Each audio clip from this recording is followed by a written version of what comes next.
The rain hit the metal roof like 1,000 tiny hammers, all striking at once, and Captain Jack Harper sat alone in his small room drinking cheap whiskey that tasted worse than engine fuel. But he did not care much about taste anymore because 30 years of fighting wars for humanity among the stars had left him tired and broken, and completely done with caring about most things that normal people cared about. He lived now on the edge of everything in a tiny outpost on Frontier World 7, where nothing ever happened, and that was exactly how he wanted it. After 3 decades of watching friends die and cities burn and peace treaties fail over and over again, until he stopped believing that peace was even possible between the different races that filled the galaxy. When the soft knock came at his reinforced metal door, he almost ignored it, because nothing good ever showed up at this hour, especially during storm season when the rain could strip paint off metal, and the wind could tear a building apart if it was not built strong enough. But something about that knock made him pause with the glass halfway to his lips, because it was not the hard, demanding knock of soldiers or the confident rap of merchants, but something gentle and uncertain, like whoever was out there was afraid he might not answer. Jack set down his glass and walked to the door panel and pressed the button that would let him see who was standing outside in the freezing rain, and what he saw made him freeze.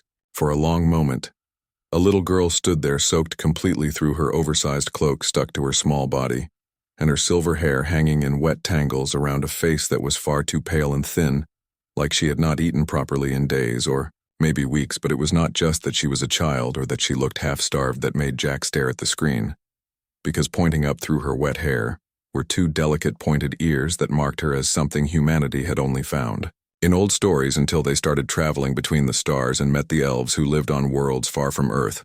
An elf child here in human territory during a storm was wrong in every way Jack could think of, because elves and humans were not enemies exactly, but they were definitely not friends either, and their ships avoided each other and their colonies stayed far apart, and nobody from either side just wandered into the other's space, especially not children. Behind the girl, something else moved in the darkness, and Jack's hand went automatically to the plasma pistol he always kept on his hip, even though he was supposed to be retired, because old habits from 3 decades of war did not die just because you stopped wearing a uniform. The creature was about the size of a large dog, covered in scales that were so dark blue they were almost black, and they seemed to drink in the light rather than reflect it back, the way normal things did, and folded against its body were 2 small wings that were not big enough yet for flying a dragon. And Jack knew enough about the galaxy to know that dragons were rare and powerful and bonded only to certain elves, and that seeing one here was even more impossible than seeing the elf child alone. He should close the door right now and pretend he never saw anything, because this was clearly some kind of trap or trick or political mess that would get him killed if he got involved in it. But the girl looked up at the camera with eyes that were far too old for her young face, and she was shivering so hard that Jack could see it even through the rain, and the poor image quality, and something in his chest twisted painfully. He pressed the button that opened the door, and immediately, the storm sounds got much louder, and the wind tried to rip the door off its hinges, but the girl stumbled inside quickly, followed by the small dragon, who moved with surprising grace despite its awkward size. Jack sealed the door behind them, and for a moment nobody spoke while water dripped onto his floor, and the girl wrapped her thin arms around herself, trying to stop shaking, and the dragon watched him with eyes that seemed far too intelligent and aware for any animal. Finally, the girl spoke in accented standard that was still better than most humans managed, and her voice was so quiet, Jack almost could not hear it over the storm outside. She said she was lost and cold, and she said please in a way that made it clear she had been refused many times before and was expecting to be refused again. Jack asked about the dragon, and the girl said her name was Luna, and that she would not hurt anyone, and please could they just stay until the storm passed, because they had been walking for so long. Every instinct Jack had developed over 30 years of military service screamed at him that this was wrong and dangerous, and definitely going to end badly for everyone involved. An elf child, this deep in human space during storm season, with a dragon companion, was not lost by accident, and there would be people looking for her, and those people would not be happy to find her in a human military outpost, even if it was a retired one.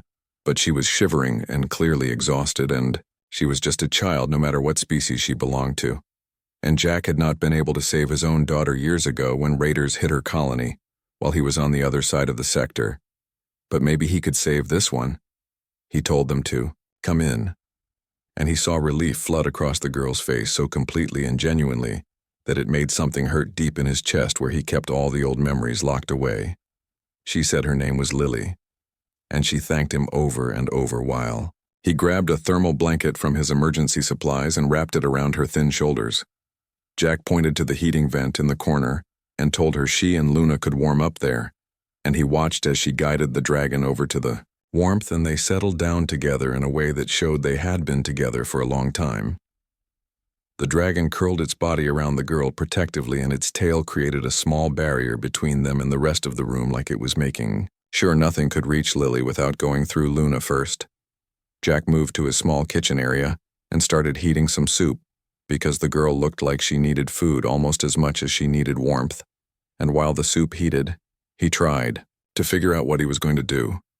He asked how she ended up out here and where her parents were, and he watched her expression change from relief to something closed and guarded and sad. Lily looked down at her hands and said very quietly that her parents were gone, and there had been an attack, and she ran, and she and Luna had been hiding and moving for so long that she did not even know where they were anymore.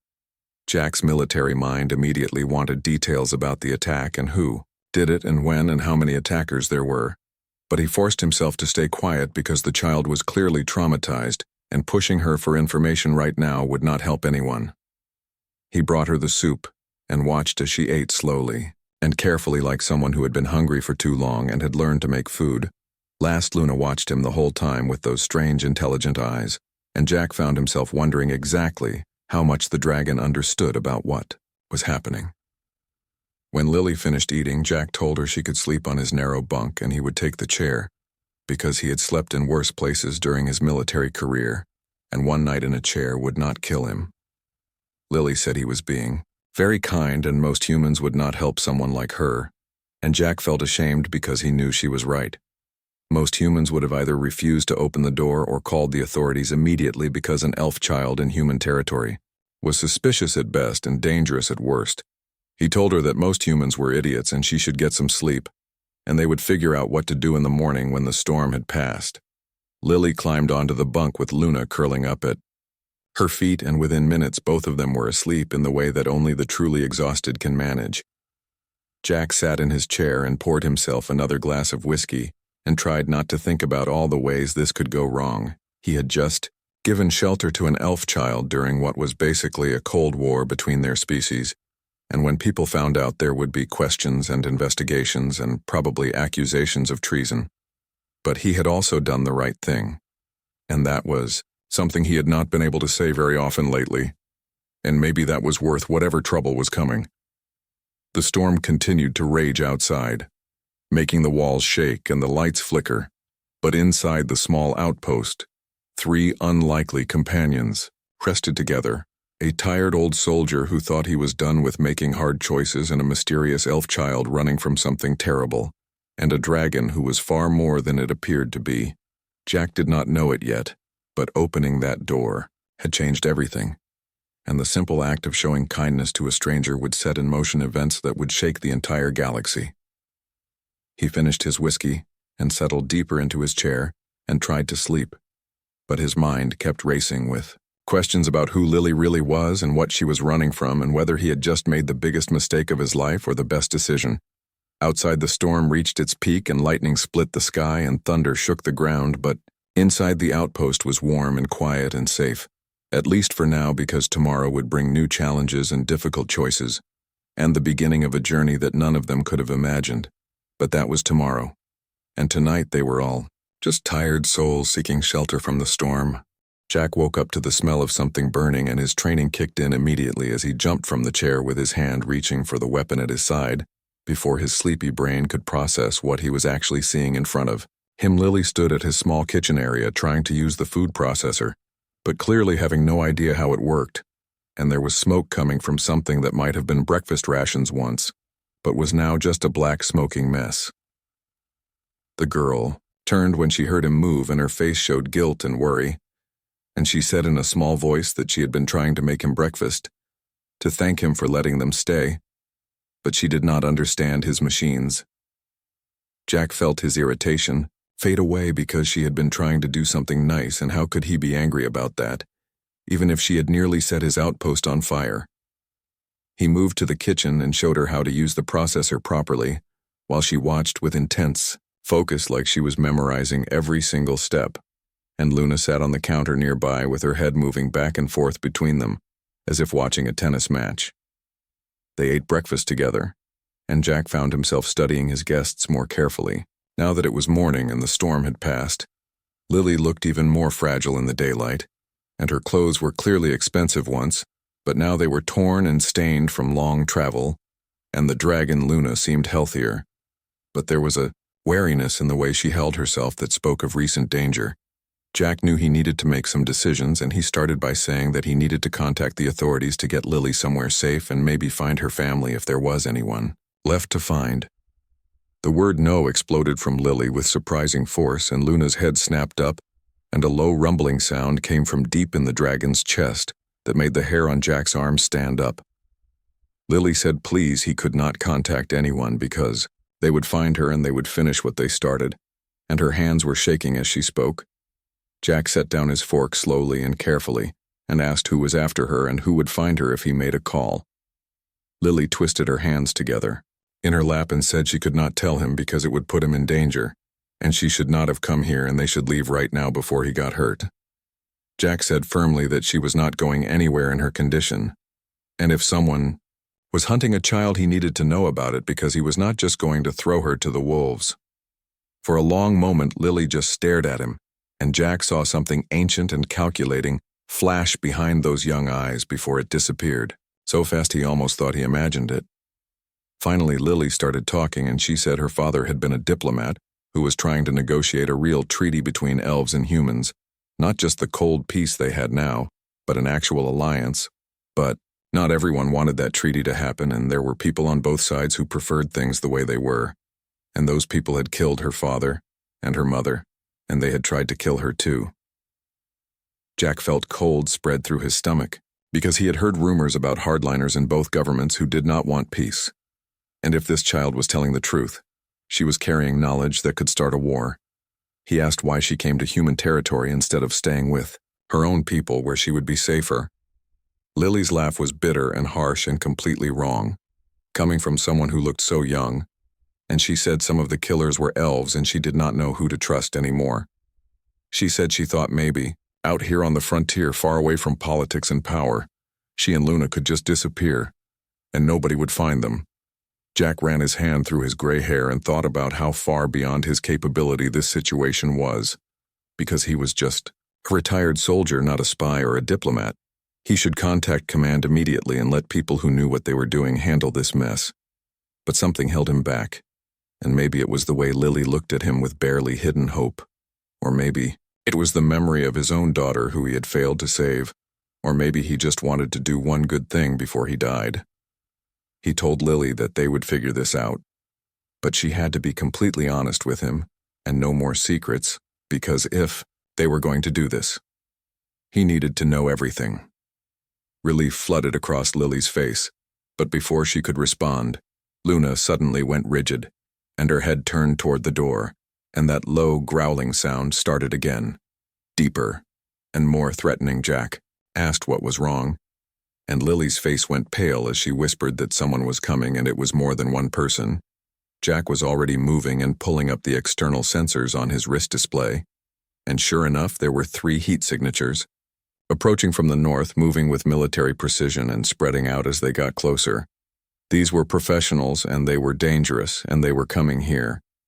Jack ordered Lily to hide and gestured to the small storage compartment that doubled as an emergency shelter and told her to take Luna and not come out unless he said so.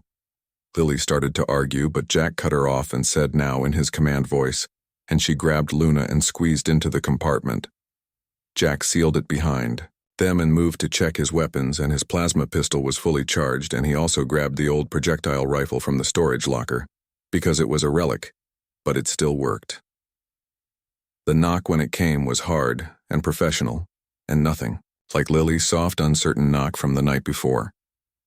Jack opened the door to find 3 figures in unmarked tactical gear, and they were human by the look of them. but their equipment was expensive and military grade and definitely not standard. Colonial militia issue. The leader was a woman who was tall and had sharp features and cold eyes that studied Jack like he was a problem she needed to solve. She introduced herself as Agent Claire Morrison and said they were tracking a fugitive who might have passed through this area, and the fugitive was an elven child traveling with a dragon hatchling. She asked if Jack had seen anything, and every word was a careful test because they did not know for certain that Lily was here. But they had good intelligence. Jack kept his face neutral and said he had not seen anything because the storm was pretty bad last night, and he was not exactly outside taking census. Morrison's eyes narrowed slightly, and she said they would like to look around, because it was a matter of security and the child was dangerous. Jack said she was 8 years old before he could stop himself, and he knew immediately that he had made a mistake. Morrison smiled in a way that was thin and predatory, and she said, so he had seen her after all. Jack's hand drifted toward his weapon, but he forced himself to stop because 3 against 1 was bad odds, and if shooting started, Lily and Luna were right in the crossfire. Morrison said the child was a security threat, carrying information that could destabilize the entire sector, and they were authorized to use any means necessary to retrieve her. She said Jack seemed like a reasonable man who had served humanity well for 3 decades and he should not throw that away for an elf. Jack met her gaze steadily and thought about those 3 decades of service, and all the times he had followed orders and done what he was told, and been a good soldier. And what did he have to show for it? Except a lonely posting, and cheap whiskey and memories of everyone he had failed to save.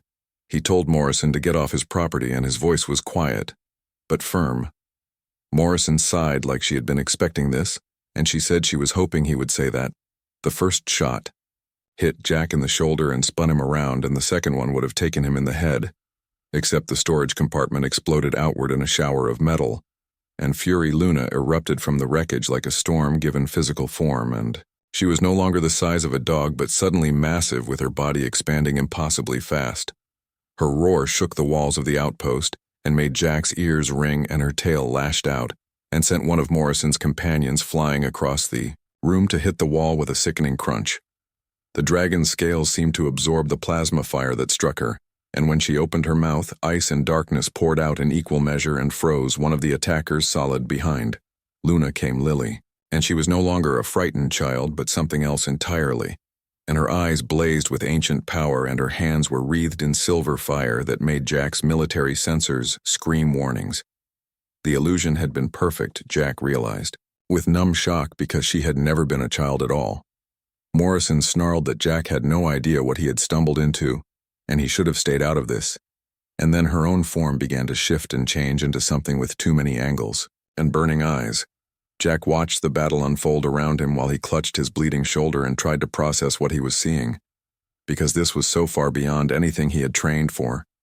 Luna moved with speed and grace that seemed impossible. For something her size, and her claws left glowing trails in the air, and the sounds she made were like music and thunder mixed together. Lily fought with precision and power, and created barriers of force that absorbed attacks while keeping Jack safe, and the silver fire from her hands could have destroyed the entire outpost, but she used it with surgical care. Morrison and her companions revealed themselves as something far more than human, with forms that twisted and changed and eyes that burned with unnatural light, but they were outmatched, and when Morrison made a desperate lunge toward Jack, probably trying to take a hostage, Luna's jaws closed around.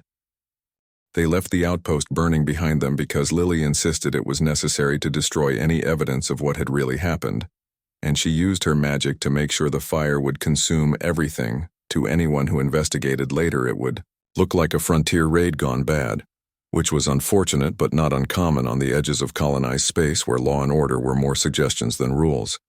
Captain Jack Harper would be listed as missing and presumed dead, which was exactly what they needed. Lily asked him how it felt to be dead, as they watched the flames from a safe distance, and Jack adjusted the pack on his shoulders and winced slightly, despite the healing Lily had done. He said it felt lighter than he expected, and it was true, because with every step away from his old life, he felt the weight of 3 decades of regret and failure lifting off his shoulders. For the first time since his daughter died, he felt free in a way he could not quite explain. Their journey took them first to a hidden elven way station, which was a facility that technically did not exist in any official database of either human or elven governments. Luna led the way because her senses were far sharper than any human technology, and she could detect things that no scanner would ever find. The way station was built into the side of a mountain, on a moon that had been marked as uninhabitable in all the charts, but clearly someone had been living here for a very long time. The keeper of the way station was an ancient elf named Vera Moonwhisper, and she regarded Jack with open suspicion and distrust the moment they arrived. Vera asked Lily why she had brought a human to this place, and whether she had lost her mind along with her. Family Lily said firmly that this human had saved her life and he passed the test and he was to be trusted. Completely. Vera's eyes narrowed as she studied Jack from head to toe like she was looking for some hidden flaw or weakness that would prove he was untrustworthy.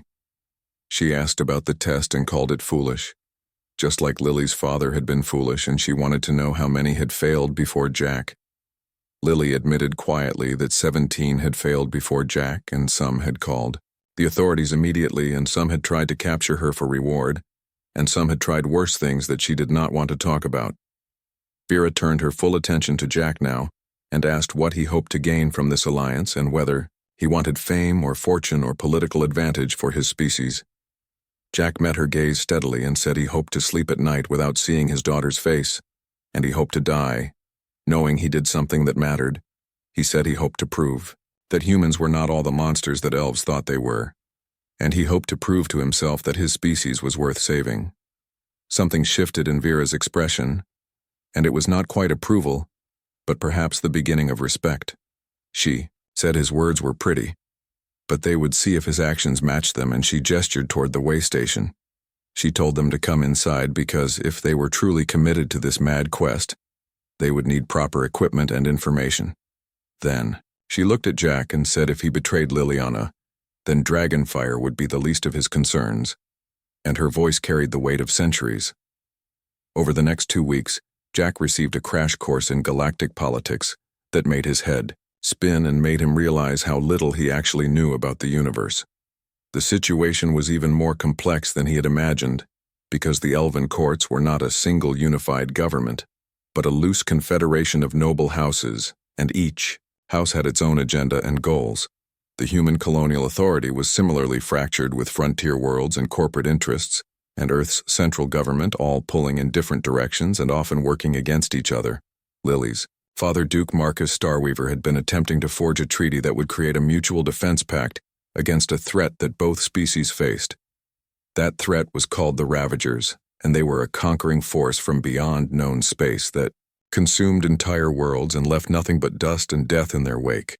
But the proposed alliance had threatened too many established power structures on both sides, and that was why Marcus had been killed, Lily explained as they studied star maps. In Vera's private study, that the Void Court profited from selling weapons and human arms dealers made fortunes, supplying colonial militias. Politicians on both sides used fear of the other species to maintain control over their populations, and peace would destabilize everything they had built. Jack traced the map with one finger and noted the pattern of Ravager attacks, and he said they were testing defenses and probing for weaknesses. He said if their people were too busy watching each other to see the real threat, then they would be picked apart one world at a time. Lily finished his thought and said exactly, and that was what her father had feared most. Their first real test came when Vera arranged a meeting with a cell of human peace activists who operated in the frontier zones. These were 5 men and women who had grown tired of the endless Cold War and its drain on resources that could have been used to improve colonial life and build better futures. They met in an abandoned mining facility, and the irony was not lost on Jack that they had to hide like criminals, just to discuss peace.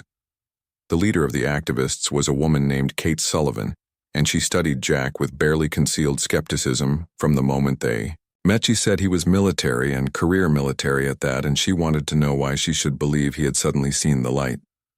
Jack said he did not expect her to believe anything, and he was just there to tell her what he had seen.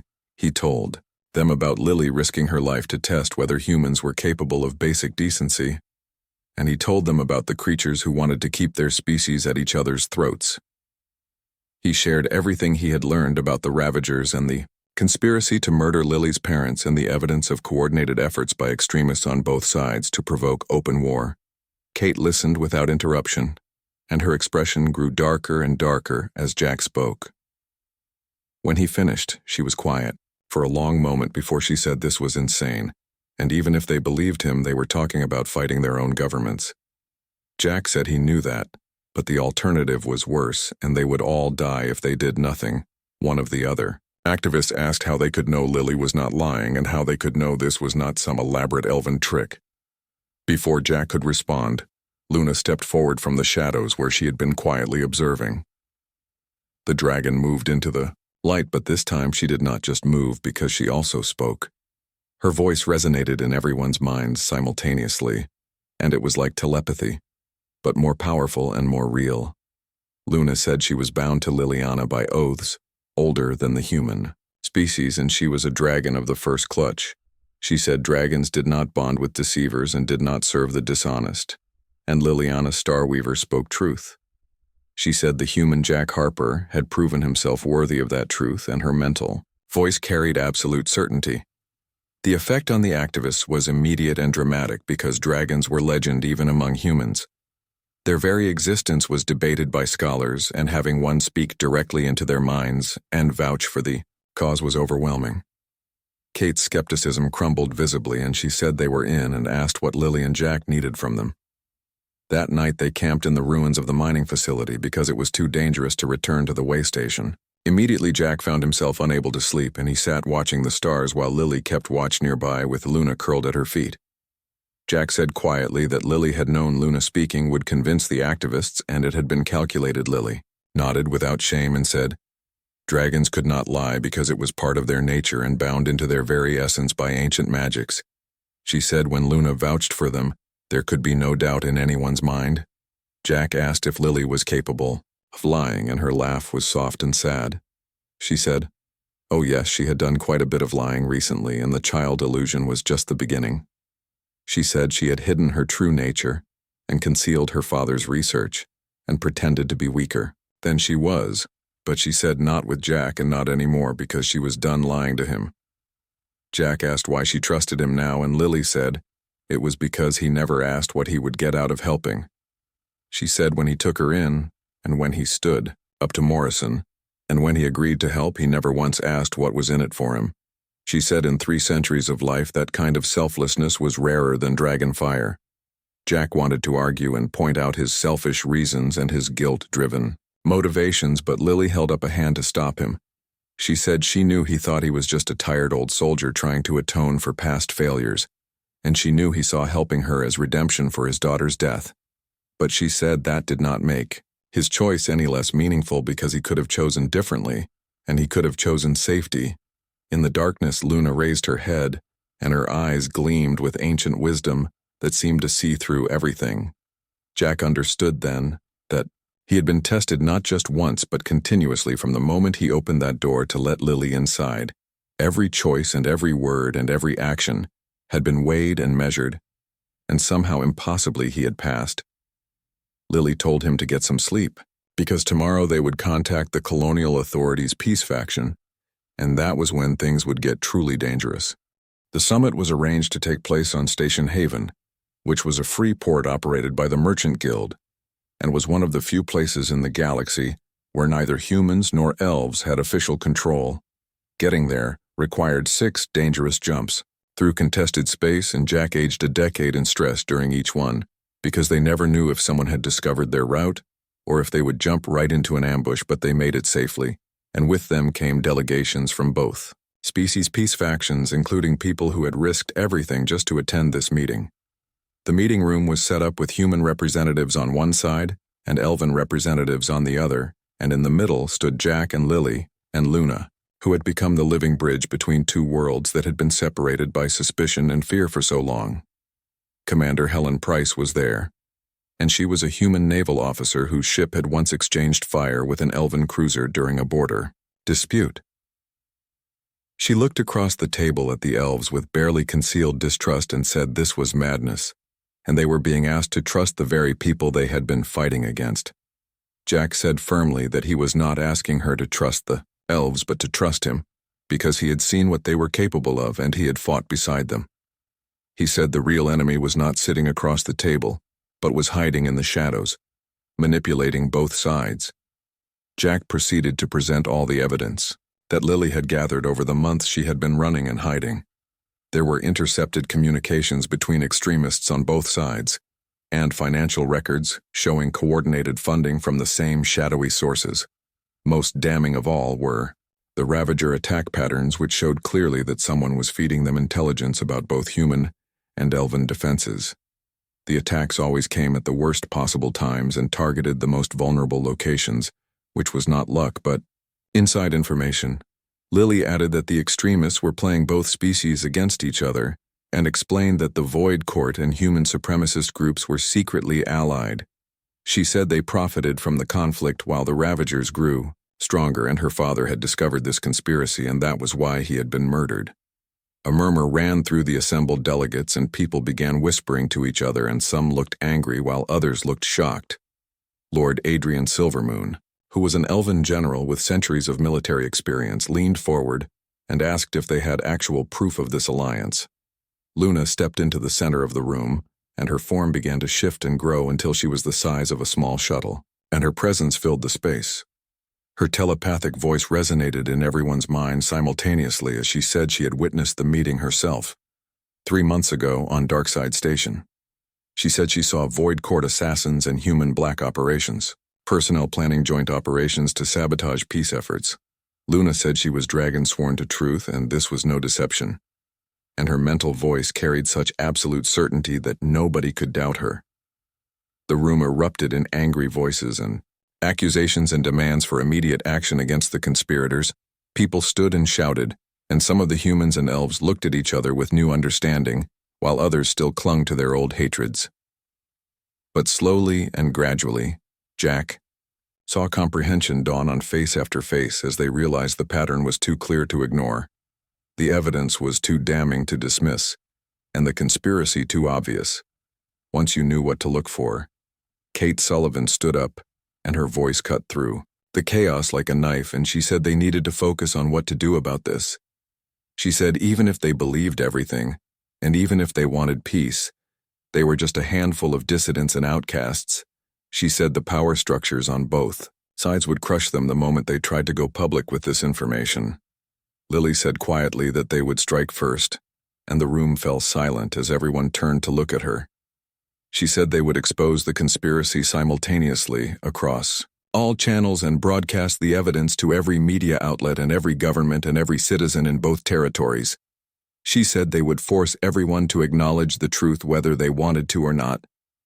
Helen Price said flatly that doing so was suicide because the moment they went public, they would become targets for assassins from both sides. She said the extremists would hunt them down and kill them before they could testify or provide more evidence. Lily said she knew that, but sometimes the price of peace was sacrifice, and her voice was sad but resolute. Jack felt his stomach clench because he had known it would come to this eventually, but hearing it stated so clearly made it real. They were essentially signing their own death warrants by choosing to go forward with this plan.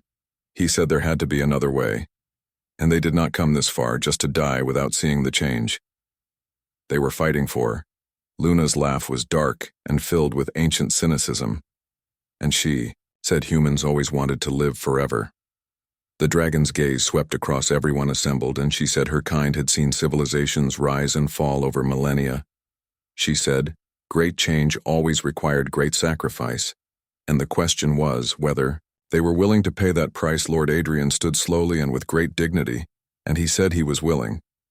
He looked at his fellow elves and said his son had died in a border skirmish 3 years ago, and it had been a pointless death in a pointless conflict. He said if his sacrifice could prevent other fathers from burying their children, then he counted it worthwhile and would gladly give his life. One by one others rose from their seats, and each person had their own story of loss. Helen Price had lost her brother in a raid, and Kate Sullivan had lost her husband in a colonial war, and a young elven scholar named Grace Thornweave had lost her entire family. A human terraformer named Ben Foster stood and said he was tired of watching colonies fail because resources went to weapons instead of infrastructure. Each person was willing to die for the chance to change things and to create a better future for those who came after. Jack looked at Lily and saw tears streaming down her face, and he said quietly that she did not have to do this. He said she was the last of her line and she could disappear and live quietly somewhere safe. Lily shook her head and said she would be betraying everything her parents died for if she ran now. She said this was who she was and who she chose to be, and she would not hide while others fought her battle. The plan came together quickly after that, with people volunteering for different tasks. They would coordinate a simultaneous data dump across all communication networks in both human and elven space. Evidence would go to investigative journalists who had been quietly researching the conflicts and looking for the truth. Backup copies would be sent to political rivals of the extremists, because those people would be happy to use the scandal to advance their own agendas. It was cynical, but it would work, because ambitious politicians would seize any opportunity to destroy their enemies. The transmission would happen in 72 hours, which gave them time to prepare final messages and get people into position and say their goodbyes. Jack spent the last evening before the broadcast on Haven's observation deck, watching the stars and thinking about everything that had led him to this moment. Lily found him there with Luna padding silently beside her and asked if he was having doubts. Jack admitted he had constant doubts, but he was done running from them. They stood together in comfortable silence for a while, watching ships come and go from the station. Lily said she was sorry for testing him, and for lying, and for dragging him into this mess that would probably get them both killed. Jack shook his head and said she should not be sorry because she had given him something he had lost. He said she gave him purpose and a reason to wake up and a chance to matter after years of feeling useless. He said, besides, she had been right about the test because he needed it as much as she did. He needed to prove to himself that he could still be the man he wanted to be, instead of the broken shell he had become. Lily asked if he had proven it, and Jack said he was still working on that, and she should ask him again in 72 hours. The broadcast went out exactly on schedule, with evidence flooding communication networks on both sides simultaneously. Within minutes, governments were scrambling to respond, and within hours, chaos had erupted across multiple worlds. Within days, arrests began as politicians and military officers were taken into custody based on the evidence. The backlash was immediate and violent. Just as they had predicted, assassination attempts came from all directions with drones and snipers and even a suicide bomber who nearly breached their safe house, but the peace delegates had prepared well and Luna's protective magic proved incredibly powerful. They survived the first week and then the second week, and with each passing day, more people came forward with their own evidence. Whistleblowers from both governments started talking, and journalists began digging deeper, and the conspiracy unraveled further. The real turning point came when a Ravager commander, seeing humans and elves distracted by internal chaos, launched a major attack on a border colony. The colony, called New Harmony, was populated by both species and had exactly 30 minutes warning before the assault fleet arrived. And for the first time in recorded history, human and elven warships jumped in together to defend it. Admiral Grace Chen commanded the human battle group, and she coordinated seamlessly with Lord Theron Brightblade, who led the elven cruisers T. 3 months had passed since the battle at New Harmony, and the galaxy was still reeling from the revelations that had shaken both human and elven governments to their core. Jack stood on the bridge of the newly commissioned peacekeeping station that orbited between human and elven space and watched as ships from both species docked side by side. It was something that would have been unthinkable just a year ago when he was drinking himself to death in a lonely outpost. Now he commanded a joint task force dedicated to hunting down the remaining extremists and protecting the fragile peace that so many had died to create. Lily entered the bridge and moved to stand beside him, and she looked tired because the last 3 months had been harder than any of them anticipated. The conspiracy had gone deeper than they realized, and rooting out all the corrupt officials and military officers had proven to be a monumental task. Every day brought new challenges and new threats and new setbacks that tested their resolve, but every day also brought new victories and new alliances and new reasons to hope. Jack asked how the latest diplomatic meeting had gone, and Lily sighed before saying it had been difficult as always.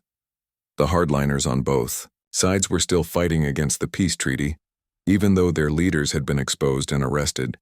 Fear and hatred that had been cultivated for generations did not disappear overnight just because some politicians were thrown in jail, but she said progress was being made slowly and surely, and more people were choosing cooperation over conflict. Luna materialized beside them, having been exploring the lower decks, and she reported that the human and elven crew members were working well together. She said there were still some tensions and some distrust, but overall the cooperation was better than expected. Jack smiled because hearing a dragon give status reports on crew morale was something he never thought would be part of. His wife Kate Sullivan arrived on the bridge next with news from the frontier worlds, and she said the border colonies were requesting more joint patrols. Raids from pirates and Ravager scouts had decreased significantly when human and elven ships worked together because the combined firepower was too much for most attackers to handle. Helen Price, who was now second in command of the station, added that recruitment for the joint peacekeeping force was exceeding expectations. Young people from both species wanted to be part of something new and hopeful, instead of perpetuating the old hatreds their parents had lived with. Lord Adrian came up from the tactical center and reported that intelligence suggested a major Ravager offensive was being planned. The Ravagers had been quiet since New Harmony, but that silence was more worrying than reassuring, because it meant they were preparing something big. Jack called for a full strategic meeting, and within the hour all the senior officers and delegates were gathered in the command center. They studied the intelligence reports and the patterns of Ravager movements, and Jack felt a cold certainty settling in his gut. The Ravagers were planning to hit multiple targets simultaneously, trying to overwhelm the new alliance before it could fully form. If they succeeded, the peace would shatter, and humans and elves would retreat back to their separate territories, and the extremists would have won after all. Lily said they needed to warn both governments and coordinate a joint defense, but the problem was that many officials still did not trust each other. Lord Theron, who had fought at New Harmony, said they needed a demonstration of what the alliance could accomplish. He said they needed a victory so clear and so impressive that nobody could deny the value of cooperation. Jack understood immediately what he was suggesting, and he said they would need to strike first before the Ravagers launched their offensive. They would need to take the fight to the enemy and hit them hard enough to disrupt their plans. It was risky because if they failed, the backlash would destroy everything they had built. But if they succeeded, it would prove beyond any doubt that humans and elves were stronger together than apart. The planning took 2 days of intense work with human and elven tactical officers working side by side. They identified the most likely staging area for the Ravager offensive, based on supply line analysis and ship movements. Grace Chen, who had been promoted to admiral after New Harmony, would command the fleet with Lord Theron as her co-commander. Jack wanted to go with them, but Lily insisted he was needed at the station to coordinate communications and manage the political fallout. She was right, but it did not make watching the fleet depart any easier. 20 human ships and 15 elven cruisers jumped together toward the Ravager staging area, and it was the largest combined force either species had ever assembled. The wait for news was agonizing, and Jack paced the command center while monitoring communication channels. Lily sat quietly meditating with Luna curled beside her, and both of them were projecting calm that helped keep everyone else from panicking. After 6 hours, the first reports came through, and they were not good. The Ravagers had more ships than expected, and the battle was going badly with casualties mounting on both sides. Jack listened to the tactical chatter and heard the strain in Admiral Chen's voice as she called for emergency medical support. But he also heard something else in the background, which was the seamless coordination between human and elven ships. They were covering each other and sharing targeting data and redistributing power and shields to protect damaged vessels. They were fighting not as two separate fleets but as one unified force. Lord Theron's voice came through, suggesting a flanking maneuver, and Admiral Chen agreed immediately without hesitation. The combined fleet split into 3 groups and executed a complex tactical pattern that would have been impossible without complete trust between the commanders. Jack watched the tactical display as the tide of battle shifted, and the Ravagers found themselves surrounded and outmaneuvered.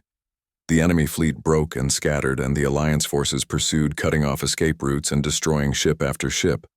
When it was over, the Ravagers had lost 3/4 of their staging fleet and the planned Offensive was completely disrupted, but the victory had come at a cost, with 8 human ships destroyed and 4 elven cruisers lost. Hundreds of crew members from both species had died in the battle. The station's medical bays filled quickly as wounded were transported back, and human and elven doctors worked side by side to save lives. Jack moved through the wards, talking to the injured and thanking them for their sacrifice. He saw a human marine holding the hand of an elven pilot as they both recovered from their wounds. He saw families from both species waiting together for news of their loved ones and comforting each other in shared grief. He saw the future his daughter might have lived in if he had been brave enough to make different choices years ago. Lily found him sitting alone in an observation room hours later, and she sat beside him without speaking. Jack said quietly that they had won, but it did not feel like winning when so many had died. Lily said she understood, because every victory in this war felt hollow when measured against the cost. But she said those people chose to fight knowing the risks because they believed in something bigger than themselves. She said they believed peace was possible and worth dying. For Jack asked if she thought they would succeed in the end, or if this was all just delaying the inevitable. Lily was quiet for a long time before answering, and she said she did not know what the future held. She said 3 centuries of life had taught her that nothing was certain and even the best plans could fail. But she said they had already accomplished something remarkable by proving humans and elves could work together. She said they had planted a seed, and whether it grew into a mighty tree or withered and died would depend on the choices people made every day. The funeral services were held on the station with full honors for the fallen from both species. Human and elven religious leaders conducted the ceremonies together, and Jack gave a speech that was broadcast across both territories. He talked about sacrifice and courage, and the dream of a galaxy where children could grow up without fear. He talked about his own daughter, and how her death had nearly destroyed him. He said, the people who died in the battle had given their lives so that other parents would not have to bury their children. He said that was the most noble sacrifice anyone could make. The response to the funeral and the victory was overwhelming, and support for the peace treaty surged across both populations.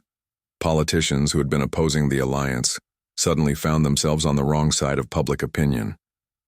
Within a week, both governments officially ratified the Mutual Defense Pact that Lily's father had died.